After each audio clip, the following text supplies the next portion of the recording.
son currículums realmente impresionantes. También tenemos, aquí nos acompaña quien fue el magistrado ponente de la Corte Constitucional de Colombia en el caso del río Atrato, Jorge Iván Palacio. Y nos acompañan los abogados del área de litigio de la Organización de Justicia de Colombia, Gabriela Eslava y Jesús David Medina, quienes accionaron, quienes promovieron el caso conocido como un caso de cambio climático o de la región amazónica de Colombia, al que nos vamos a referir. Y finalmente es muy grato contar con también la participación de Juan Sebastián Acosta, quien es artista, graduado de la Universidad Nacional de Colombia, y además es activista y gerente biocultural. Sin más, esto pues nos da una antesala de que va a ser una jornada realmente importante esta que vamos a tener en este momento, porque vamos a revisar dos casos que ya sentaron jurisprudencia a nivel mundial: el caso del río Atrato y el caso de la cuenca del río Amazonas. Vamos a dar la palabra al señor doctor Jorge Iván Palacio, quien nos va a contar los detalles del caso del río Atrato. Muy buenos días a todos y a todas. Para mí es muy grato estar en compañía de ustedes en estos 3 días de debates en torno a la naturaleza. Esta pequeña conferencia se llama Armonía con la naturaleza y el buen vivir. Es el fruto de una sentencia de tutela, acción de tutela, la T-622 del año 2016, mes de noviembre. Voy a ser muy breve, tengo organizado unos 12 minutos. Los humanos debemos construir una relación más amable y armoniosa con la naturaleza y considerar que la tierra no es de nuestra exclusiva propiedad. La responsabilidad de la especie no solo se concreta con las garantías de vida de quienes actualmente existen, sino que también se está disponiendo de un buen vivir para las generaciones futuras. Entrando en materia, el departamento del Chocó es una de las zonas más biodiversas del globo. Su ubicación es estratégica, posee costas sobre el Océano Pacífico y el Atlántico, tiene un poco más de 46.000 kilómetros cuadrados y su población en su gran mayoría es afro e indígena. Por su territorio corre el río Atrato, que es la columna vertebral de ese departamento, con una extensión de 750 kilómetros, de los cuales 500 son navegables y desemboca en el Mar Caribe. Está en rojo, lo pueden ver en la pantalla. Este río ha sido el alma y vida de las múltiples comunidades que viven en todo su recorrido. A su alrededor han construido su memoria y en torno a él se realizan múltiples actividades culturales. Son gente sencilla, cordial, sosegada, pacífica, tranquila y hospitalaria. De él, antes, sacaban el agua para uso doméstico y personal, como bebida, aseo y preparación de alimentos, para obtener el pescado, para el transporte. Era un pueblo que se dedicaba a la minería artesanal, a la agricultura, a la pesca y a la caza. Las comunicaciones del Chocó continúan siendo precarias. Sus 2 carreteras son más teóricas que reales.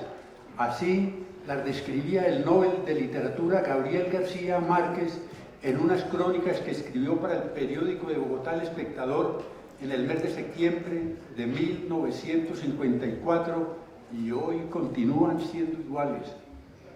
Chocó ha padecido una situación histórica de pobreza, marginalización y aislamiento institucional.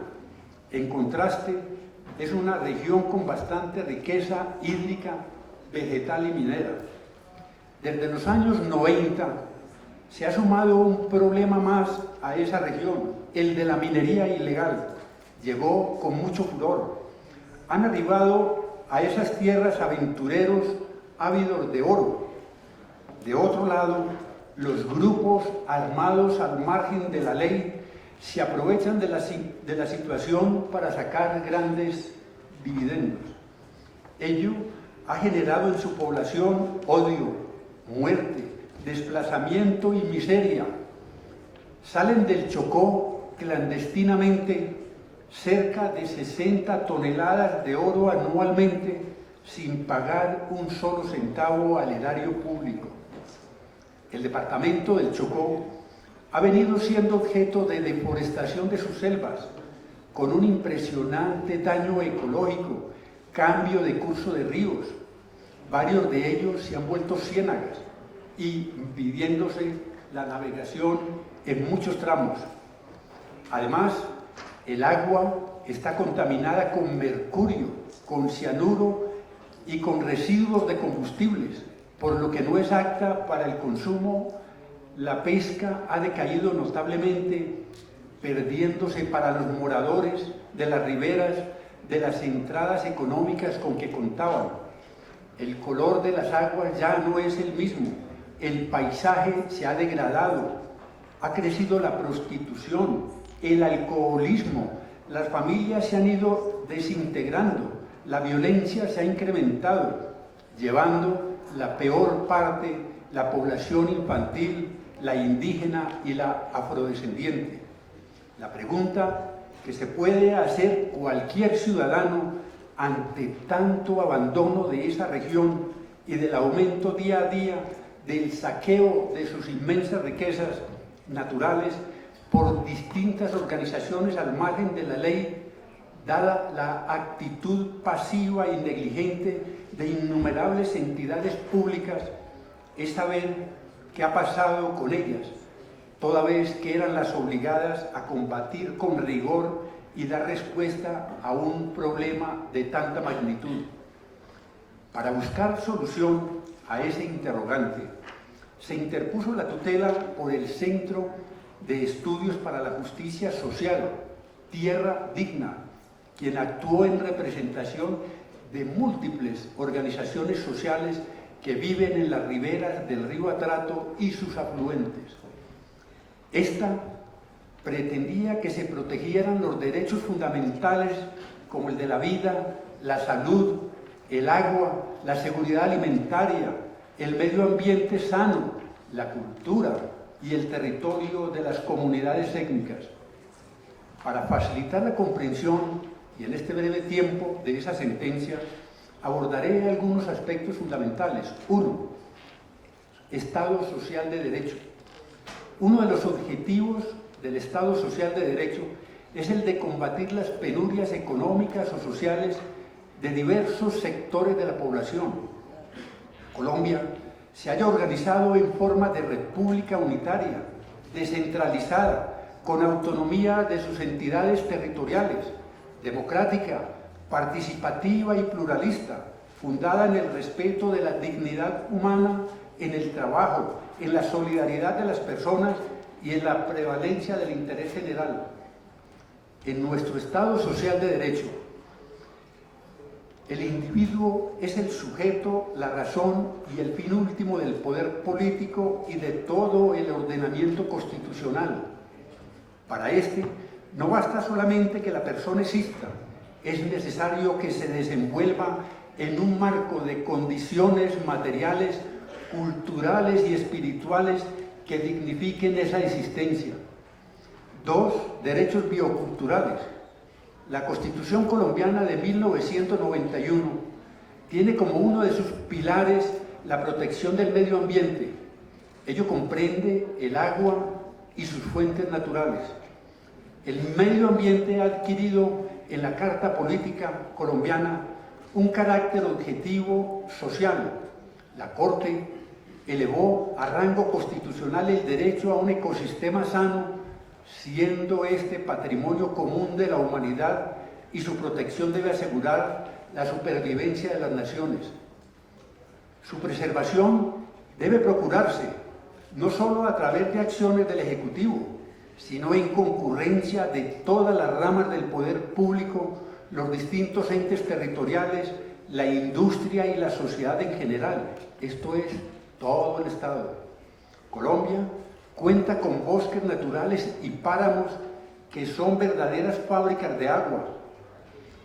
Además, hace parte del núcleo esencial del derecho a la vida en condiciones dignas. 3. Derechos territoriales y culturales.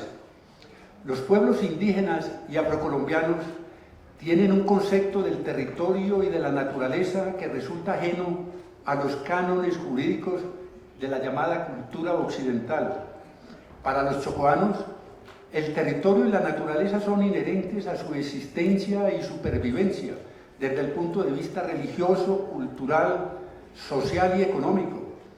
No constituye un objeto de dominio, sino un elemento esencial de los ecosistemas y de la biodiversidad con los que interactúan cotidianamente, esto es, ríos, bosques y animales. Para estos pueblos, los recursos naturales no tienen una valoración en términos económicos, son inherentes a su concepción de vida. Por ello, el reconocimiento de la ocupación de estos territorios ancestrales de forma colectiva es fundamental para su permanencia y subsistencia. Por tanto, el alcance y los efectos que se le dieron a la sentencia fueron inter communis. Estos se extendieron a todos aquellos casos que se hayan afectados por la situación de hecho o de derecho que motivó la interposición de esta acción de tutela. La mayoría de los proyectos mineros en el Chocó operan sin título y sin licencia ambiental, produciéndose, entre otras, la contaminación de las aguas, privándoseles de este vital servicio, violándose la observación general número 15 del 2002 del Comité de Derechos Económicos, Sociales y Culturales de las Naciones Unidas, Derecho al Agua. El acceso al agua potable y el saneamiento constituyen un derecho humano esencial que se haya amparado por el derecho internacional, resolución número 64-292 del 3 de agosto de 2010 de las Naciones Unidas, derecho humano al agua y al saneamiento. Es importante señalar que pareciera que los entes gubernamentales no se dieran cuenta de lo que está ocurriendo en el Chocó y sorprendentemente cada uno aduce que la solución a los problemas descritos no era de su competencia ni tampoco su responsabilidad. Ante semejante actitud, solo quedaba el actuar por parte de los jueces como se dispuso en la providencia a favor de todos estos pueblos cuyos derechos fundamentales venían y vienen siendo violados. ¿Qué dijo la Corte Constitucional al resolver la tutela? Que ante un panorama tan grave, las autoridades estatales demandadas, empezando por la Presidencia de la República, son responsables de la vulneración de los derechos fundamentales antes descritos. Lo trascendente de la sentencia es que el río Atrato y sus afluentes son entes vivientes que sostienen otras formas de vida y cultura. No son solo un objeto de apropiación, son sujetos de derechos y de especial protección a los cuales debe protegerse, conservarse y pugnar por restaurarse. La Providencia hizo un llamado a la sociedad civil, a los pueblos que habitan en estos territorios para que cuiden y protejan los recursos naturales y la biodiversidad dentro del ejercicio de sus costumbres, usos y tradiciones, toda vez que son ellos sus primeros guardianes y responsables. Permítaseme concluir con un fragmento de una canción, no dura más de un minuto, que se llama Lamento Chocoano, a que alude Gabriel García Márquez en una crónica que les dije antes para el periódico El Espectador. Por favor, no dura más de un minuto.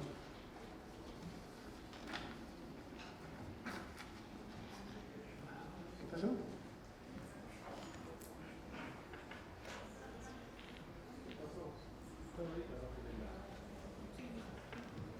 Por favor, señor.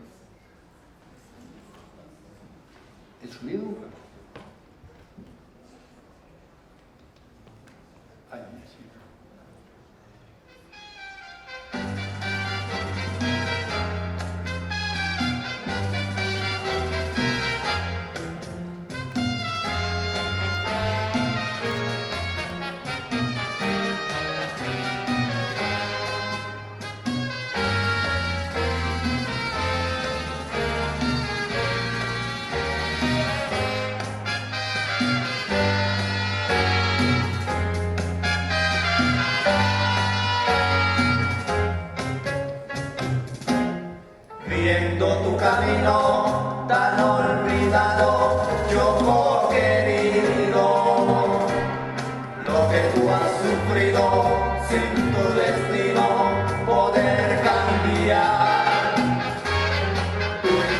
quebranto me hiere tanto que en mi pena, agobiado el pecho, triste y deshecho, quiere llorar. Jamás me ha valido lo leal que ha sido tierra sutil, aunque tus lamentos han dado en honda ilusión febril. Los que te han mirado te han despreciado sin recordar el chispa cariño que como un niño les fuiste a dar. Óyeme, Yoko, oye por favor, tú no tienes por qué estar sufriendo así.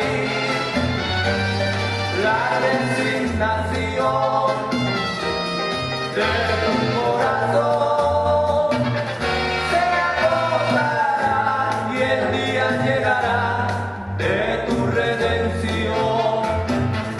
Ya se agotó y el día ya llegó de que seas mejor.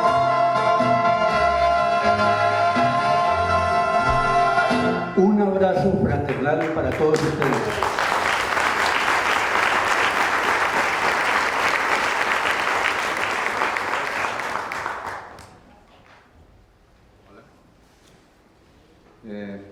Agradecemos al doctor Jorge Iván Palacio por una excelente síntesis de un caso cuya decisión es muy extensa, pero estamos dentro del tiempo.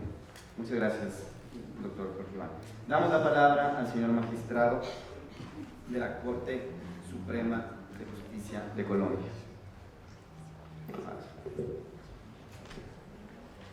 Buenos días para todos ustedes. Para mí es muy importante estar ante este auditorio especial para exponer algunas ideas sobre ciudadanía universal. Debo agradecer a la autora Ana Begovic, a Natalia Green por la invitación y a todo el personal de Alianza Global por habernos invitado aquí desde la República de Colombia para exponer algunas ideas que son relevantes en el tratamiento de la defensa de los derechos de la naturaleza. Doctor Echeverría, muchas gracias por otorgarnos el uso de la palabra para este panel especial de los derechos de la naturaleza en Colombia. Una primera pregunta que podemos formularnos aquí de por qué resulta relevante el tratamiento de los derechos de la naturaleza y por qué en Colombia tenemos decisiones de distinta naturaleza. Esto hay que ubicarlo dentro del marco fáctico específico de la crisis política, la crisis de violencia que tenemos en la República de Colombia, que hemos tenido, la violencia política, económica, la violencia de género, los problemas de la tierra, los problemas económicos, el modelo económico que se ha querido plantear, hasta problemas religiosos inciden en el planteamiento de temas. Por ejemplo, en la Corte hemos tenido la posibilidad de ir juzgando casos al margen de esta coyuntura y este específico. Creo que es de las primeras cortes del mundo donde hemos condenado a la Iglesia por pederastía como persona jurídica en la Corte Suprema de Justicia de la Sala de Casación Civil, y así muchos otros problemas. Ante los conflictos hubo necesidad de plantear un nuevo modelo de Estado y eso justamente vino en 1991. Se procuró forjar un gran acuerdo ciudadano ante esta crisis, sobre todo estaba muy fuerte el movimiento 19 de abril, con algunos sectores de la guerrilla, porque hay saben ustedes el conflicto que existió en Colombia de derecha y de izquierda, paramilitarismo y guerrilla de extrema izquierda, grupos de centro. Eso genera múltiples inconvenientes. Ese acuerdo se logró para construir una nueva constitución, la Constitución de 1991. Esta Constitución de 1991 resulta relevante para nosotros porque nos permitió acercar la ciudadanía y el Estado, permitió implementar una serie de herramientas constitucionales y la cantidad de problemas que existen en el universo cotidiano pudieron ser llevados a los tribunales. Entonces aparecieron una serie de instrumentos como medios para llevar los problemas de género, de violencia en la casa, en la aldea, en la vereda, problemas, por ejemplo, médicos de consentimiento informado, problemas de mucha naturaleza, hasta problemas de libertad económica, libertad religiosa. Entre ellos llegaron los problemas relativos al medio ambiente y estos son los que han permitido que nosotros nos adentremos en Colombia sobre ese punto. ¿Y cómo llegaron? ¿Cuáles son los instrumentos? Básicamente tenemos algunos instrumentos constitucionales que son la acción de tutela, la acción de habeas corpus, la acción de cumplimiento, las acciones de grupo, acciones populares, acciones de pérdida de investidura. Esta mayoría de acciones que he mencionado otorgan legitimación universal, es decir, todos pueden demandar. Este tipo, cada una tiene su propio objeto, su propio propósito, por ejemplo, que se pierda la investidura de un congresista, cualquier ciudadano puede plantear. Y dos acciones, la acción de tutela y la acción popular, defienden derechos. La acción de tutela fundamentalmente es un instrumento de rápida solución, 10 días en primera instancia, 20 en segunda, y las acciones de grupo, estas acciones de tutela para derechos fundamentales, generalmente de carácter individual, y los derechos colectivos a través de las acciones de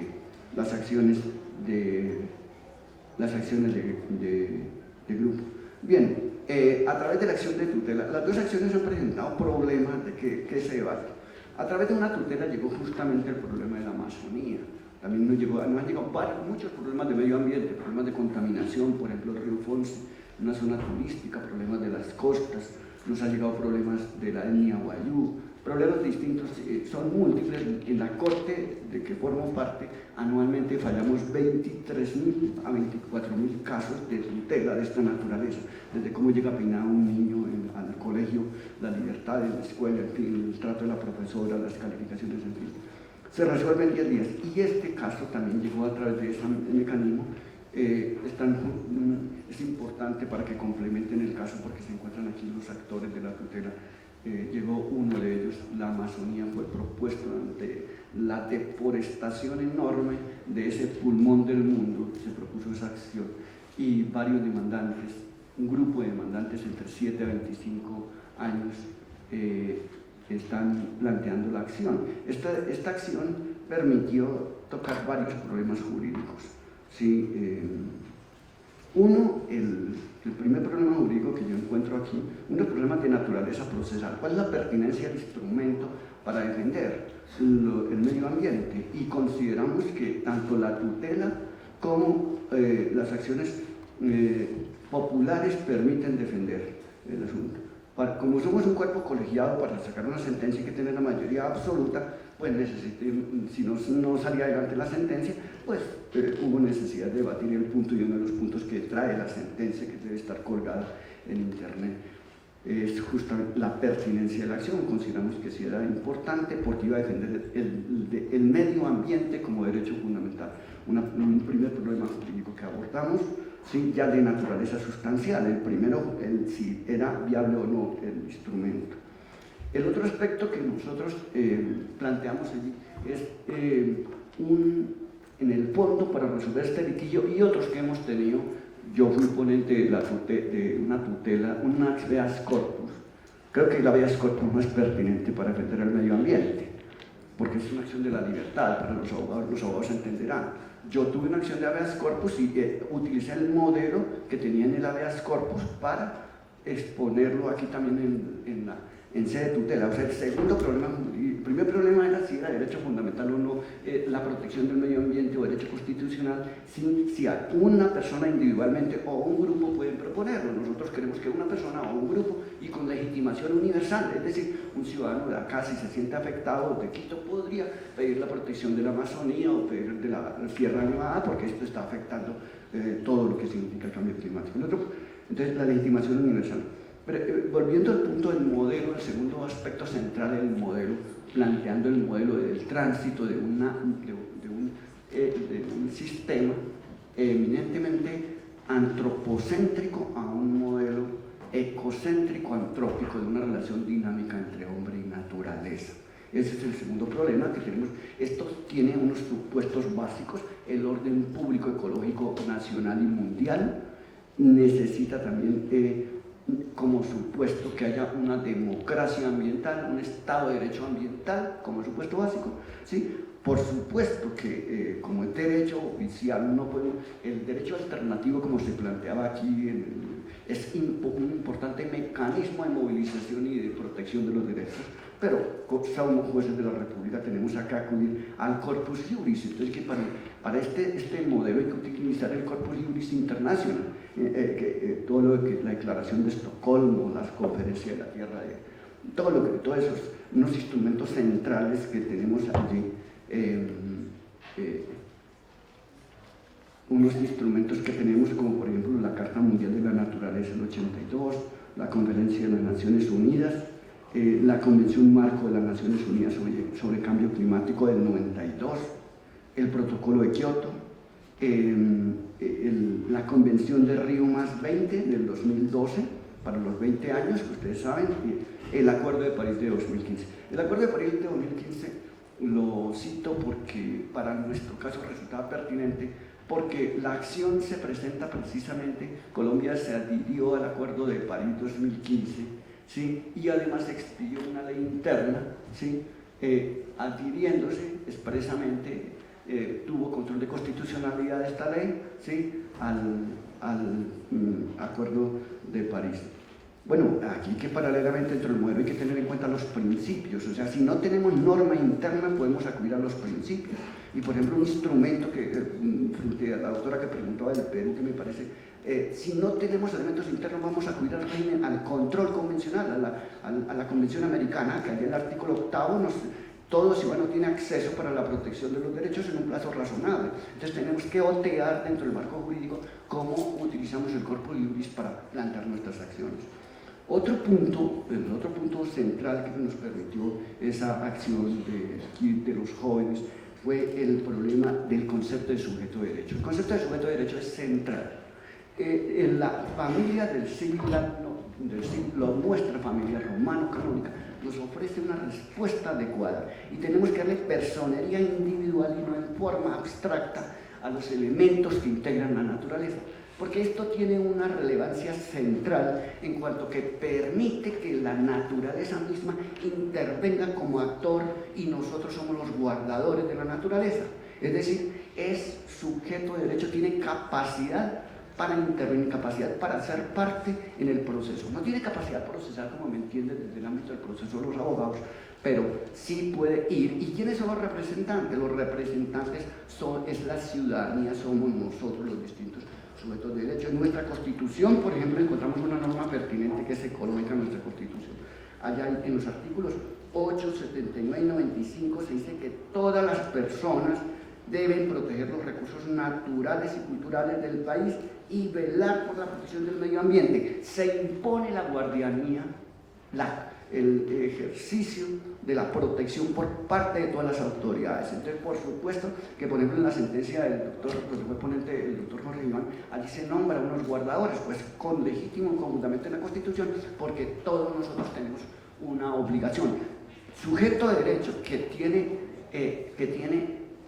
tiene derechos, centro de imputación jurídica que puede reclamar derechos, pero no podemos decir que tiene deberes. Es absurdo porque ocurre que quienes se oponen a esta tesis dicen, pero ¿dónde están los deberes de la naturaleza? Es una tesis aberrante y absurda que no cabe, porque del mismo modo tendríamos que decir que los impures, los niños no tienen tampoco derechos. sí, me queda un minuto, no puedo terminar. Pero este tema es central, el concepto de sujeto de derecho, en las acciones que tenemos para proteger el medio ambiente en nuestros países y en todo el mundo reclamando personalidad. Y nosotros somos los guardadores. Me gustaría ampliar este tema en la categoría porque es central en la protección de los derechos. Otro problema muy importante, y este es un hito en la historia nuestra, es que la sentencia nuestra tiene una singularidad de la Amazonía en cuanto que se propuso un problema de cambio climático. Y nosotros allí resolvimos un tema, porque ¿cómo así que niños de Santa Marta, que tienen la zona costera, y aquí en Santa Marta, que están alejados de la Amazonía, pueden pedir protección? Pues están afectados el derecho fundamental a la salud y ellos pueden pedir protección.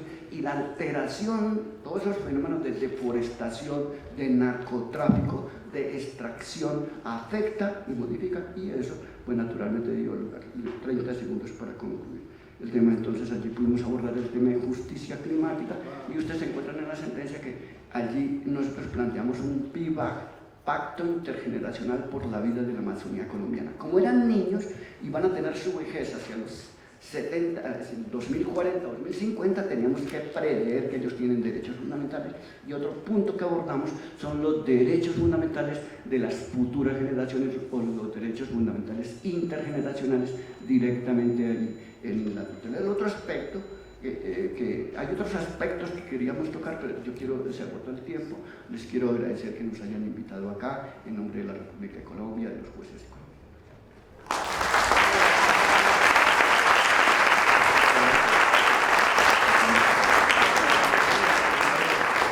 Agradecemos la exposición del señor magistrado Luis Armando Tolosa. Creo que en el segmento de preguntas vamos a tener mucho por abordar, incluyendo el tema que nos acaba de mencionar, el concepto de sujeto de derechos, que para los abogados es un tema apasionante. Vamos a dar la palabra ahora a los abogados de la Organización de Justicia, quienes actuaron en este caso al que se acaba de referir el señor magistrado. Nos acompañan a continuación los abogados Gabriela Lava y Jesús David Medina. Bienvenidos. Bueno, buenos días, muchísimas gracias. En realidad da un poquito de pena estar al lado justamente con los magistrados que, a decir verdad, han cambiado la forma de entender el derecho y la forma en la cual uno puede utilizar las herramientas jurídicas para proteger derechos no solamente relacionados con los seres humanos, sino con otras entidades que están muy relacionadas con nosotros. Entonces, pues agradecerles también, digamos, su actitud.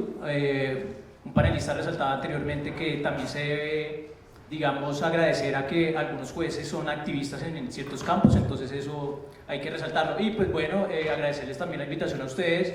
Este espacio en realidad es muy bonito, creo que el calificativo debe ser en torno a la belleza, entonces pues muchas gracias.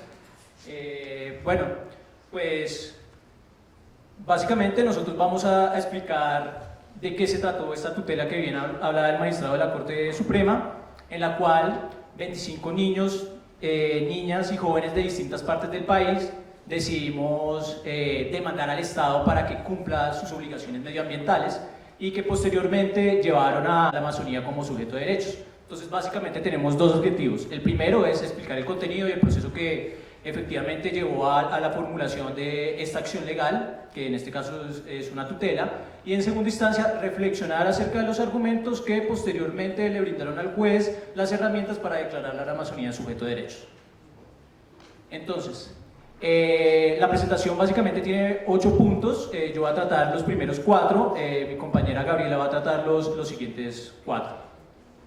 Entonces, los hechos relevantes. Resulta que en Colombia, a diferencia de algunos países de América Latina, como venía hablando ayer con una compañera argentina, existe un instituto de estudios ambientales. Este instituto se llama el IDEAM y ellos, más allá de hacer, digamos, estudios climatológicos, han implementado unas herramientas a través de las cuales se puede descifrar cuáles son los puntos donde se lleva a cabo la deforestación. Entonces, desde 2015 al 2016, se disparó la tasa de deforestación en el país, aumentó más allá del 40%. Esto también se correspondía a los estudios que venía haciendo el IDEAM y pues bueno, se crea un panorama, digamos, de una problemática ambiental que tenía como escenario principal la Amazonía. Bueno, entonces, a raíz de, digamos, de este panorama, en donde la deforestación se concentra en la Amazonía, nos dimos cuenta a través de distintos estudios que haya deforestación en la Amazonía no simplemente significa que se esté destruyendo los bosques de la Amazonía, lo cual es muy grave en sí, sino que asimismo esto afecta distintos ecosistemas del país. Entonces, por poner un ejemplo muy sencillo, nosotros nos dimos cuenta que la destrucción de los bosques amazónicos repercutía en los ciclos del agua de los páramos. Entonces, en una ciudad como Bogotá, donde nosotros venimos, el 70% de los habitantes se alimentan del agua que provee, el 70% de los habitantes se proveen de agua de los páramos. Entonces, ¿qué pasaba? Si se destruía la Amazonía, pues no solamente se iba a dañar, como bien resaltaba el magistrado, el pulmón del mundo, sino que se iba a ver afectado de manera rotunda y casi que fatal el ecosistema en el cual, pues digamos que brindaba a otras regiones del país el recurso hídrico. Entonces, pues era un panorama en realidad grave. Entonces, teniendo en cuenta, digamos, esta situación, pues bueno, 25 niños y niñas y jóvenes nos abanderamos de la causa. Somos de 17 regiones del país, de 17 municipios. Hay personas de la zona insular, de las islas de San Andrés y Providencia, hay personas de la costa pacífica, hay de la costa caribe, hay del centro del país, hay de la Orinoquía e incluso hay de la Amazonía. Entonces, digamos, teniendo en cuenta toda esta situación, lo que nosotros quisimos ver después es, bueno, ¿y qué nos dicen las herramientas jurídicas al respecto? ¿Qué dice la Constitución? ¿Acaso el Estado ha firmado algún convenio o algo existe, digamos, en el mundo jurídico nacional que nos permita reclamarle al Estado efectivamente que cumpla sus obligaciones ambientales? Y pues bueno, descubrimos dos cosas. Bueno, en realidad son cuatro. Una en la perspectiva internacional y otra en la perspectiva nacional. En la perspectiva internacional nos dimos cuenta que efectivamente Colombia había suscrito el Acuerdo de París, en la cual el Estado se había comprometido a reducir la emisión de gases de efecto invernadero, y por otra parte había firmado un joint statement con los países de Noruega, Reino Unido y Alemania, a través del cual se había comprometido a reducir la tasa de deforestación en el país a 0 al 2020. Paralelamente, en el contexto nacional, nosotros encontrábamos que la Constitución política, pues efectivamente reconocía en distintos artículos la protección al medio ambiente. Si bien no hay, digamos, un reconocimiento de la naturaleza como sujeto de derechos, sí hay distintos elementos jurídicos que nos permiten establecer que hay una protección al medio ambiente. Y por otra parte está la Ley de Desarrollo del último gobierno de Santos, en el cual él se había comprometido a reducir la tasa de deforestación. Bueno, entonces a raíz, digamos, de que el ordenamiento jurídico nos brindaba herramientas, pues digamos que obligaba al Estado a llevar a cabo algún tipo de iniciativas, nos preguntamos pues cómo entablar una acción jurídica para que 25 niños, niñas y jóvenes de distintas partes del país, que por cierto van desde los 4 años hasta los 26 años, pues pudieran reclamarle al Estado eso. Entonces nos hicimos varias preguntas. ¿Son los niños, están legitimados para emprender acciones jurídicas? ¿Son las omisiones de las autoridades ambientales del país las responsables de las afectaciones al medio ambiente? ¿De qué se tratan las generaciones futuras? Es decir, como se trata de niños, la afectación al medio ambiente nos va a afectar cuando nosotros, digamos, tengamos 50, 60 años. Y finalmente nos preguntamos cuál es la acción jurídica idónea para reclamar la protección del Estado. Y como bien planteaba el magistrado, pues en el ordenamiento jurídico nacional existen distintas herramientas jurídicas, pero en este caso consideramos que la acción de tutela, que digamos en el contexto latinoamericano tiene varios paralelos, como la acción de amparo, la acción de protección, era la herramienta jurídica idónea para proteger el derecho fundamental al medio ambiente, toda vez que este afectaba derechos fundamentales de nosotros como accionantes, tales como la vida, el agua, la salud y la dignidad. Bueno, para continuar con la presentación, yo les voy a hablar sobre la argumentación de la acción de tutela.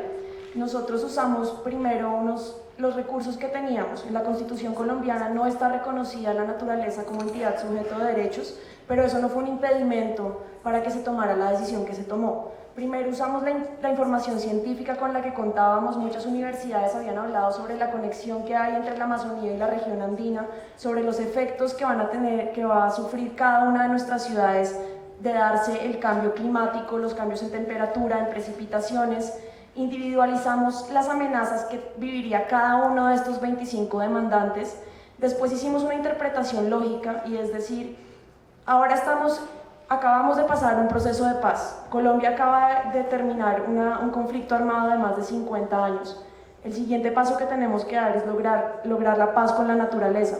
Pero ¿cómo es posible que el gobierno nacional, sabiendo que iba a enfrentarse a un escenario de posconflicto, no estuviera listo para proteger el bioma más importante de nuestro país? No puede ser que se cumpla esa paradoja y que la guerra sea la que termine protegiendo nuestros ecosistemas. Entonces es necesario que en un contexto de paz el gobierno implemente todas las políticas necesarias y todos tengamos un rol definitivo en la protección del medio ambiente. Pero también había una interpretación más amplia, y es que para el momento en el que estábamos haciendo esta investigación, la Corte Interamericana de Derechos Humanos presenta una opinión consultiva en la que refuerza la conexidad que hay entre el derecho a gozar de un ambiente sano y los derechos fundamentales. Y dice algo clave para nuestro caso, y es que sin derecho a gozar de un ambiente sano es imposible garantizar otros derechos. Además, usamos la jurisprudencia nacional que teníamos a la mano. El caso del Río Atrato fue fundamental para demostrar que este era un caso complejo que cumplía con características parecidas a las de ese caso. Ahora, hay algo importante que quiero resaltar que dijo el magistrado Luis Armando Tolosa, y es que los principios jugaron un rol fundamental en nuestro caso. Y es que nosotros queríamos que el juez que fuera a leer nuestra acción de tutela se tomara en serio los principios rectores tanto de nuestra Constitución como de los diferentes tratados internacionales en materia ambiental, y es que se habla de principio de solidaridad, de precaución, de participación, de interés superior de los niños y de las niñas, pero esto parece más un saludo a la bandera que algo real. Entonces nosotros le dijimos: señor juez, nosotros entendemos que este es un caso difícil, que le estamos diciendo que nosotros que estamos vivos hoy somos generaciones futuras, que nos vamos a ver amenazados por el cambio climático. Por favor, lea nuestro caso a partir sobre todo del principio de solidaridad. Y el principio de solidaridad no como una fórmula vacía o como un recurso retórico, sino principio de solidaridad entendido, como lo dice la sentencia, como el reconocimiento de los derechos del otro. Pero el otro no solo como el ser humano con el que compartimos el mismo tiempo y espacio, sino el otro también como los otros integrantes del planeta, los que están en este momento y los que van a venir. Y es a partir de eso que la Corte Suprema reconoce a la Amazonía como entidad sujeto de derechos. Nuestras pretensiones, la evidencia pasó rápidamente por esto, es básicamente la información oficial que teníamos del gobierno colombiano y la investigación adicional que hicimos, pero nuestras pretensiones eran muy sencillas. Queríamos que se reconociera una vulneración a nuestro derecho a gozar de un ambiente sano, porque como comentaba mi compañero, el aumento de la deforestación en Colombia es la principal causa de emisiones de gases de efecto invernadero. La deforestación contribuye con el 36% de esas emisiones en nuestro país. Entonces la protección de eso haría también que se protegieran nuestros derechos amenazados, al agua, a la salud, a la vida y a la alimentación. Los cambios de temperatura en muchas de nuestras ciudades cambiarían también la forma en la que se hace la agricultura, los alimentos que se proveen. Por ejemplo, si se reduce el recurso hídrico, muchas personas se van a ver obligadas a almacenar agua, y en ese sentido es más posible que aumenten las enfermedades transmitidas por vectores. Todo eso lo probamos específicamente para cada uno de los 25 accionantes, pero además le pedíamos al juez que que ordenara la creación de un plan de acción para frenar la deforestación, porque de no frenarse estaríamos ante un perjuicio inminente. Es decir, si no se hace algo ya, se espera que para el año 2020 lleguemos a un punto de no retorno en el que incluso los ecosistemas empiecen a cambiar y las dinámicas de estos ecosistemas también cambien.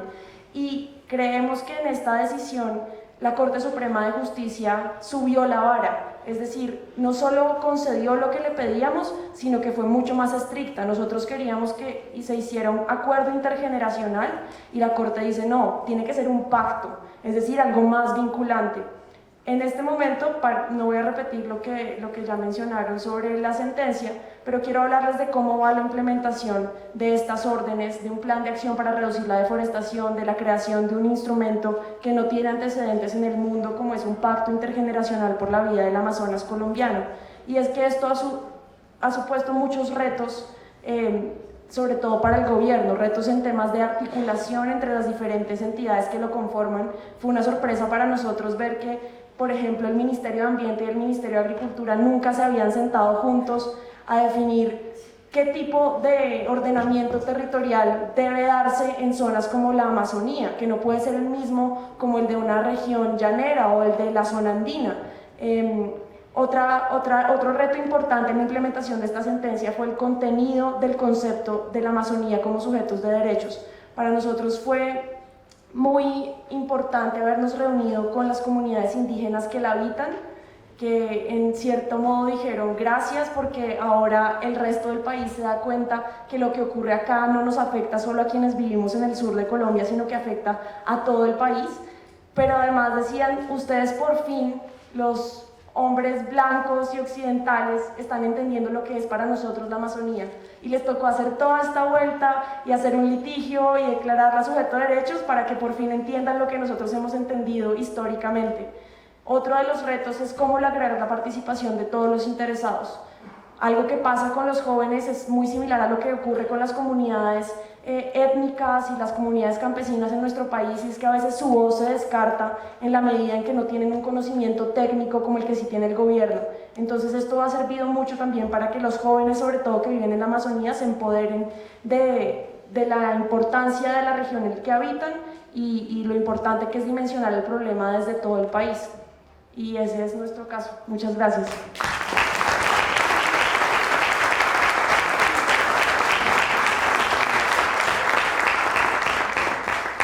Agradecemos a la Organización de Justicia por la explicación muy puntual acerca de los detalles del caso. Vamos a dar la palabra a Juan Sebastián Acosta. Estamos un poquito atrasados en el tiempo, así que vamos a finalizar el panel con la presentación de Juan Sebastián. Bienvenido. Estamos aquí juntos como hermanos, cantando la canción del corazón. Esto es familia, esto es unidad, esto es celebración, esto es sagrado. Chogisua, Chogisua a todos. Bachechimnigawa. Un saludo desde la nación muisca, que no la exterminaron, que está reviviendo en los jóvenes de la ciudad. Yo soy Juan Sebastián Acosta y quiero complementar esta gran exposición que nos hacen los expertos en jurisprudencia con una labor que hemos hecho en Colombia desde el arte y desde la cultura. Este año hemos creado un grupo de investigación en derechos de la madre tierra, y la mayoría hemos estado como empapándonos de este lenguaje que no es común, sino que es un lenguaje especializado. Entonces yo traigo una presentación, si pueden poner el movimiento de Mente Colombia. Mi labor es contarles un poco el otro escenario en donde hemos luchado fuertemente por la defensa de los derechos de la madre tierra, y es que es en el retorno a la sabiduría de los pueblos, a la sabiduría ancestral. Siguiente. Ya autores como Buenaventura de Sousa y en el ambiente en general tenemos nosotros un retorno a la sabiduría ancestral, una epistemología del sur, que en estos momentos en Colombia no solo está en la teoría y en aprender y en escuchar de los abuelos, sino que estamos proponiendo metodologías prácticas de poner estas tecnologías sociales tan antiguas en nuestra cotidianidad, en nuestros modos de actuar. Entonces, como artista hemos liderado un movimiento desde 2012 aproximadamente, con la fundación a la que hago parte, Fundación Gaia Unión. Cada 22 de abril, Día Internacional de la Tierra, desde 2012 ha celebrado el Festival de la Tierra. Es un festival que une, que invita a las naciones indígenas de Colombia que tengan un espacio para compartir sus saberes, y también a muchos artistas que llevan un mensaje de conciencia. Siguiente. También Desde el 2012 y junto al Pacto Mundial Consciente, una red de activismo mundial, hemos hecho el festival 8000 tambores por los derechos de la naturaleza. Tal vez las manos de aquí lo conozcan, se celebró en más de 28 países cada 12 de octubre anualmente. Aquí solo algunas fotos del evento en Brasil, en Sao Paulo, en México. Bueno, es difícil traer una experiencia tan grata en fotos y voy muy rápidamente. Y este año, el 22 de abril también, tuvimos el preforo por los derechos de la naturaleza, gracias a la invitación de Doria, que está por ahí, de los organizadores del foro en México. Hicimos un preforo para sondear a las organizaciones activistas y a todos los interesados en Colombia sobre la realización de un foro más grande en Colombia, y el foro fue un éxito en tanto que participaron representantes de la Cámara, senadores, líderes indígenas de varias naciones de Colombia y organizaciones activistas de todo el país también al lado del festival. Entonces, luego del preforo empezamos a armar un equipo de trabajo para que en Colombia surgiera con fuerza el movimiento de derechos de la madre tierra. Entonces hicimos un festival en la calle a través del equipo de Renova, que es también un colectivo de artistas que se toman los puentes vehiculares y los llena de graffiti. En esta ocasión el tema del festival eran los derechos de la madre tierra. También nos acompañaron el pueblo Muisca, el pueblo Embera. Hicimos una siembra de árboles, decoramos el puente y hicimos un manifiesto ese día declarando este espacio también como espacio de derechos. Hay en Bogotá un movimiento de grafiteros que está tomando conciencia del tema y también nos ofrecieron la posibilidad de hacer un graffiti en torno al tema del fracking, y se hizo entre varios artistas también en Bogotá. Y recientemente, el 8 de septiembre, en simultánea en varias ciudades y gracias a la organización 350.org, nos sumamos al Septimazo Climático. La séptima es la avenida más importante de Bogotá, que la quieren remodelar, quitar todos los árboles que hay ahí para pasar una troncal. Y se hizo una protesta masiva en la que el movimiento de Mente llevó un manifiesto pidiéndole a la gente que cada cuerpo y que cada ser y que cada casa en la que habitemos sea el primer territorio que declaramos como territorio de derechos. Y finalmente estamos trabajando fuertemente en la realización del tercer Foro Internacional de Derechos de la Madre Tierra en Bogotá el próximo año, el 2019, al que gratamente extiendo la invitación a todos ustedes acá. Ya le he dado personalmente la invitación a algunos de ustedes. Esperamos que todos nos acompañen. Estamos en este momento buscando todos los apoyos para que esto sea posible.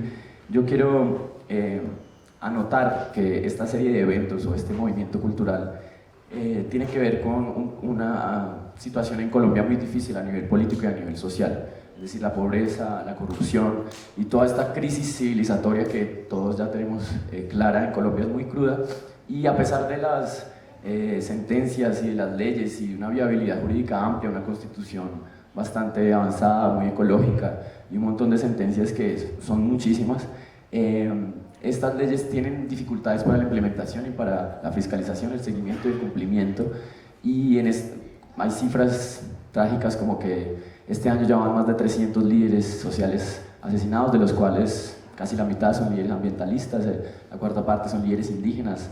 De esos 300 solo han llegado a juicio 90 casos, de los cuales solo han tenido sentencia unos 4 casos. Entonces el nivel de impunidad es muy alto, tanto en la justicia social como en la ecológica. Entonces nosotros estamos conscientes de que el movimiento también es cultural, también es desde la pedagogía, y apropiarse de la sabiduría ancestral tiene que pasar por estos espacios de diálogo intercultural. Entender cómo nos enseñan desde la Sierra Nevada de Santa Marta, que es el corazón de la madre, cómo nos enseñan los abuelos muiscas, que el páramo de Bacatá, el páramo más grande del mundo, es el vientre de la madre, es el útero de la madre, que las lagunas son el útero de la madre. Entender que todo lo que nos pasa a nosotros en el cuerpo, en la mente, cómo nos comportamos, cómo pensamos, es un reflejo de cómo estamos entendiendo nuestra relación con la naturaleza.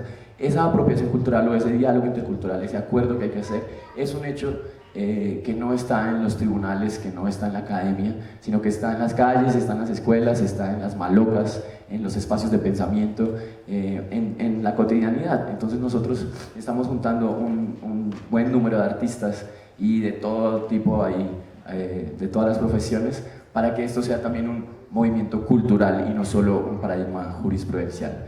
Entonces, pues hay una viabilidad, una necesidad de que desde la base y en compañía con la red de Coaldeas estamos implementando una estrategia de que cada quien en su aldea, en su casa, en su barrio, en su comunidad, sin esperar a que la ley desde arriba, que también tiene tantas dificultades, aparezca, cada quien empiece a practicar los derechos de la madre, a declarar su territorio libre de transgénicos, libre de fracking. En estos momentos el gobierno está a punto le ha puesto muchos límites a la acción de tutela, está queriendo desarticular la Corte Constitucional, está proponiendo un Ministerio de la Familia, bueno, está haciendo unas medidas bastante retrógradas que nos ponen un panorama difícil a nivel legal. Entonces estamos apostándole a un cambio cultural, a un cambio de conciencia. Esta labor de pedagogía está basada en la enseñanza de los pueblos ancestrales. La seguaculturalidad va más allá de la interculturalidad, en tanto que debemos hacer un acuerdo, debemos entender que como latinoamericanos somos nativos y tenemos una herencia académica, racionalista, blanca, patriarcal, pero también tenemos una herencia nativa de nuestra abuela, yerbatera, chamánica, que entiende del lenguaje de la naturaleza y que de esa no conocemos tanto. Y a todos nos ha costado entendernos como esos mestizos, como esos gente que no tuvo una ley de origen. Hablando de leyes, la ley de origen está en la oralidad. Para el pueblo muisca la Constitución se canta, para los pueblos en Vera la Constitución se canta. Entonces esos cantos, por eso empecé cantando, esas vibraciones van más allá de los documentos constitucionales, y viene el ejemplo de Ecuador, que aunque está en la Constitución, hay un gran esfuerzo que hacer con la implementación. Finalmente, insistiendo en esto del cuerpo de la madre, quiero invitarlos a todos de que contagiemos con el ejemplo y contagiemos con una actitud, no solo con la erudición o no solo con el academicismo, el sentimiento de reconocernos como hijos del territorio. Invitarlos a que no distingamos entre los pueblos indígenas y nosotros. Indígena es un término que viene de la colonialidad. Indígena se lo puso Colón porque pensó que llegó a la India. Nosotros somos nativos todos, aquí no hay nadie que no sea nativo de la tierra. Entonces todos somos nativos de aquí, y si comprendemos que nuestra raíz, que nuestra conciencia está conectada a la madre, que como está mi sangre, que lo que como, que lo que pienso y lo que hablo es como está el medio ambiente, nuestra naturaleza, entonces nosotros vamos a hacer un foco de despliegue de esta conciencia. Es algo cuántico, ¿no? Vibratorio. Yo sí los invito a que en el día a día, con su alegría, porque en estos tiempos estar triste, deprimido, ocupado, es como que le estamos dejando ganar al sistema. En cambio, compartir con alegría. Celebro que nuestra compañera aquí habla de la diversión. Una amiga de Luca dice que si no es divertido no es sustentable. Entonces los invito a que trabajemos con la alegría de defender nuestros derechos, los derechos de nuestra madre, a que entendamos que de verdad es una madre, no es solamente una hermana, como dice el Papa, es dadora de vida, y que con nuestra vibración contagiemos a los demás. Yo quiero agradecer finalmente a toda la organización, a todos los que van a seguramente acompañarnos en Colombia el próximo año, el grupo de investigación de derechos de la madre tierra, que aquí me acompaña la profesora Maniluz de la Salle, está organizando una red interuniversitaria para que la academia, que también está interesada en conocer la sabiduría ancestral y en darle un correlato académico, estamos organizando un encuentro de pedagogías de la madre tierra para abril del próximo año. Entonces estaremos invitándolos a todos ustedes a que se sumen al diálogo en Colombia, que gracias al trabajo de todos aquí mis compañeros ha dado ejemplo y está volviéndose un referente, y a que desde el arte, desde la creatividad, desde el día a día, desde la cotidianidad, ese es el verdadero cambio que debemos hacer. Muchas gracias a todos y bueno.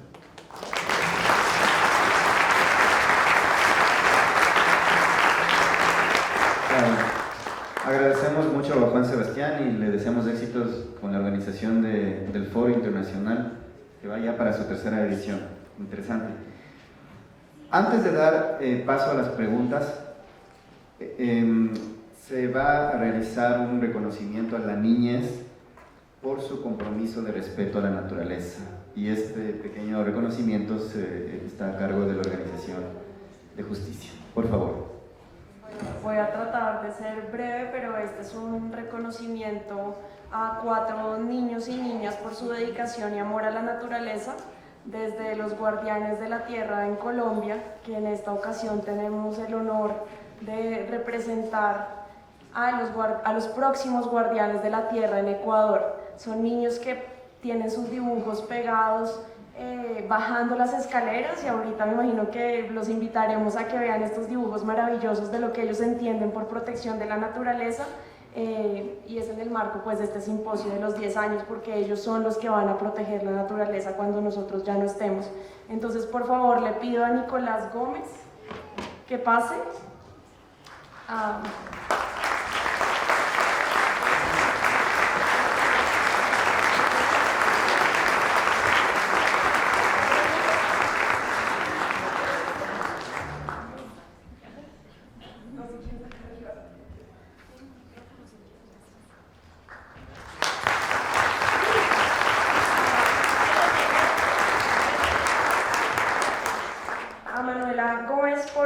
dedicación y amor a la naturaleza.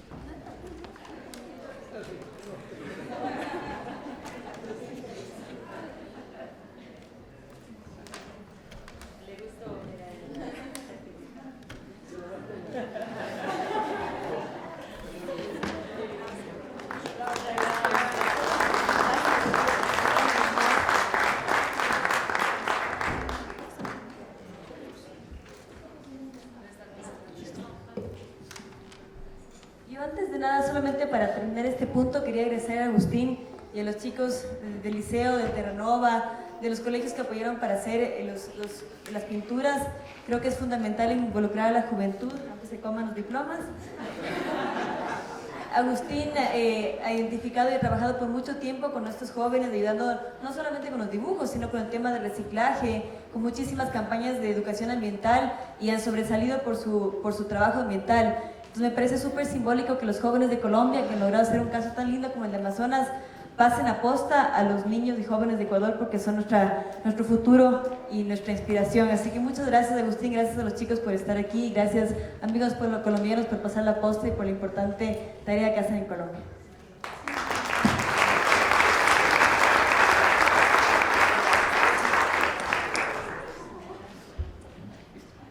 Bueno, muchísimas gracias. Vamos ahora, lamentablemente tenemos que reducir el tiempo a 10 minutos de preguntas. Eso significa que el panel queda abierto para 3 o 4 preguntas que ustedes deseen hacer. A ver, bueno, comencemos por acá, por favor.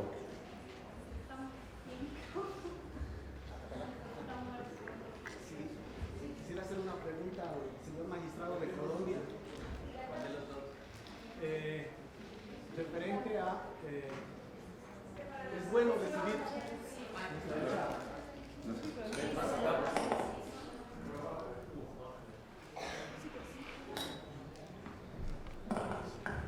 gracias. Una consulta al señor magistrado de Colombia. Es bueno recibir buenas noticias en defensa de nuestra madre tierra, pero quisiera que amplíe, por favor, esas buenas acciones que hay desde el Estado a la realidad que vive el pueblo colombiano respecto a los pueblos indígenas que están defendiendo sus territorios y están luchando por la liberación de la madre tierra. Y el concepto de liberación de la madre tierra es un concepto muy poderoso de los pueblos indígenas, no solo el respeto ni la convivencia, sino la liberación de la madre tierra. ¿Qué está pasando con los cientos de líderes indígenas asesinados en Colombia? Y esta pregunta la hago a la memoria de los líderes indígenas de Colombia, como Álvaro Ulcué, Manuel Quintín Lame, La Gaitana, Juan Tama, y ahora los cientos de líderes indígenas que precisamente en el proceso de paz se han incrementado. ¿Qué está haciendo la justicia en este caso? ¿Qué está haciendo el Estado en este caso? ¿Por qué viven todavía los pueblos indígenas masacrados y sus líderes indígenas están siendo asesinados y lamentablemente no hay ninguna institución que haga respetar ese avasallamiento de nuestros pueblos y de los líderes indígenas de Colombia? Y termino con esto. No crean que en Bolivia, yo soy de Bolivia, también está pasando lo mismo. Hay otra situación terrible, persecutoria, encarcelamiento, asesinatos desde el Estado, desde la justicia, sobre los pueblos indígenas, sobre los líderes, precisamente porque están defendiendo los derechos de la madre tierra. Gracias. Por favor, vamos a la siguiente pregunta. Les pedimos concreción en razón del tiempo. Aquí, por favor. ¿Sí?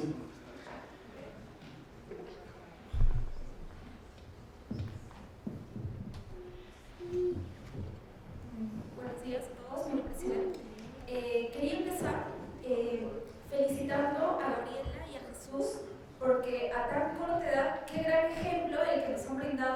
uno de nosotros. En serio, yo estoy completamente asombrada por su trabajo, y no solamente de ustedes, sino de todo el grupo que viene detrás de ustedes, que vienen de justicia. Volviendo a mi pregunta, en el derecho existen dos categorías, ¿no? El derecho de goce y el derecho de capacidad de ejercicio. El derecho de goce hace referencia a cuando cada uno de nosotros nace o desde que es concebido y tiene ciertos derechos y tutelas que lo protegen. Ahora bien, el derecho de ejercicio se plasma cuando uno ya adquiere la mayoría de edad, y entonces el Estado te otorga la facultad de emprender acciones legales, es decir, de crear, de modificar, y de modificar obligaciones y derechos, ¿no? En ese sentido, ¿cómo ustedes han podido superar estas barreras legales para poder emprender ese proceso, ¿no? Teniendo en cuenta que ustedes se han presentado como accionantes de lo que están construyendo, y no solamente ustedes, sino que intervienen niños desde los 4 años, si mal no recuerdo, hasta los 26 años. Esa sería mi pregunta. Muchas gracias. Vamos con una última pregunta, no solo el tiempo, por favor.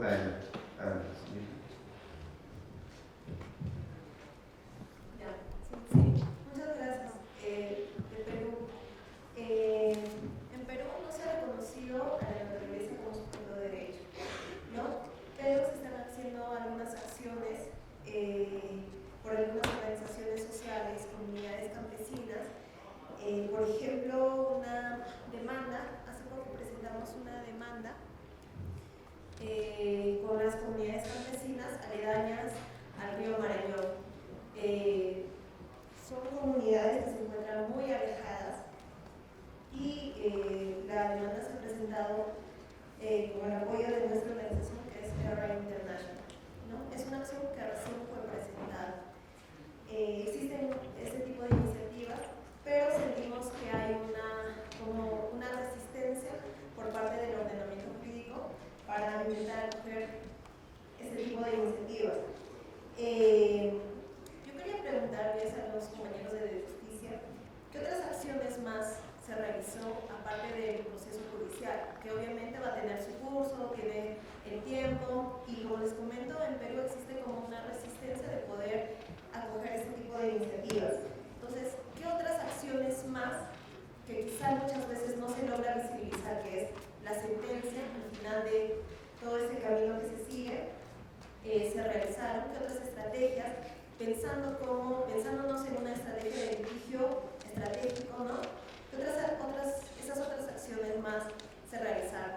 Y solo pedirles que tengamos presente que debemos de defender todos los ríos que se encuentran en nuestros territorios, y en ese entender defendamos el río Marañón y apoyemos para que se pueda declarar como sujeto de derecho.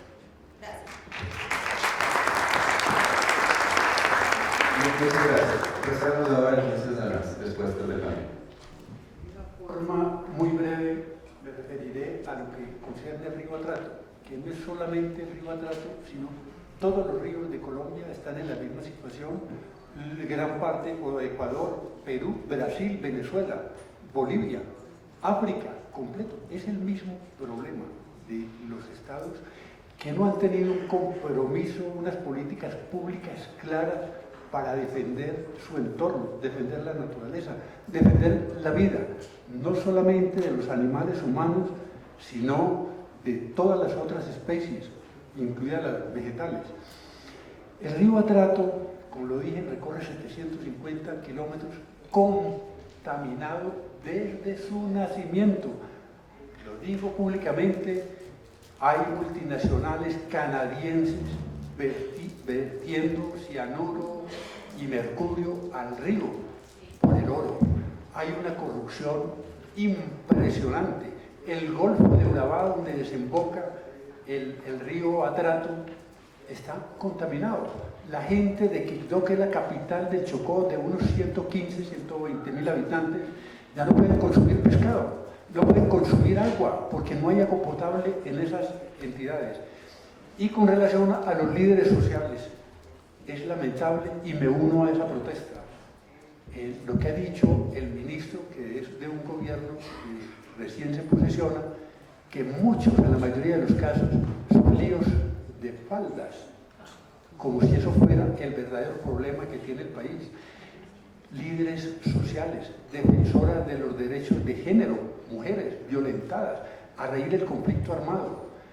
La justicia está haciendo con las herramientas pequeñas que tiene para tratar de hacer esa investigación, y hay un aparato que se llama la Fiscalía General de la Nación, que es la que tiene toda la herramienta para investigar todos esos crímenes que son lamentables, no solamente en Colombia, sino en el mundo entero. Gracias.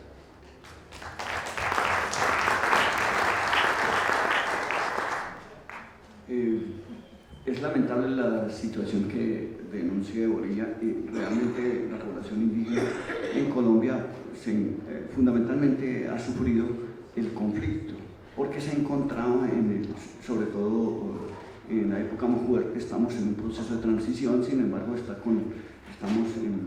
en negociaciones el gobierno nacional con el ELN, está suspendido ese diálogo, que es otro grupo fuerte, se llegó a un acuerdo con la FARC, pero el problema es que muchas de las comunidades quedan en el centro de la controversia entre paramilitares, derecha e izquierda, y muchas veces por eso explica de alguna manera. Sin embargo, un punto para precisar, que la judicatura simplemente conoce los casos que lleguen allá, de manera que no tenemos no tenemos facultades oficiosas para aprender esos casos, porque como lo señalaba aquí el doctor Palacio, la Fiscalía debe adelantar